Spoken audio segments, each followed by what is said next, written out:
अस्सलाम वालेकुम दोस्तों, इल्म सां प्यार मुंहिंजो कलम आसियार मुंहिंजो मां मुंहिंजे दोस्त अजनान मर मां अव्हांखे ग्रामर जा 7 लफ़्ज़ सम्झाए चुको आहियां। अॼु असीं ग्रामर जो 8हों लफ़्ज़ इंटरजेक्टिव पढ़ंदासीं, हरफ निदा पढ़ंदासीं।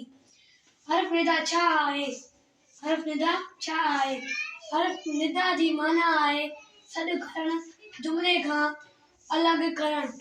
हरफ निदा उहो लफ़्ज़ आहे जंहिं मां सॾु, ख़ुशी, अरमान, अजब, कावड़ या सॾ जी माना ज़ाहिर थिए, हुनखे हरफ निदा चइबो आहे। मिसाल सॾ जा लफ़्ज़ ओ, अड़े, अदा, हेॾे, हल वग़ैरह। ख़ुशी जा लफ़्ज़ वाह वाह, सुभान अल्लाह, अल्हम्दुलिल्लाह वग़ैरह। अरमान जा लफ़्ज़ अफ़सोस, अबोल, हा घोड़ा रे वग़ैरह। अजब जा लफ़्ज़ मार, भले, हाँ वग़ैरह। कावड़ जा लफ़्ज़ हाँ वग़ैरह।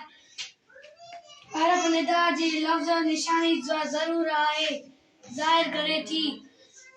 उम्मीद करती थी तव्हांखे मुंहिंजो अॼु जो वीडियो पसंदि ईंदो। तव्हां हिनखे लाइक कंदा, शेयर कंदा ऐं सब्सक्राइब कंदा।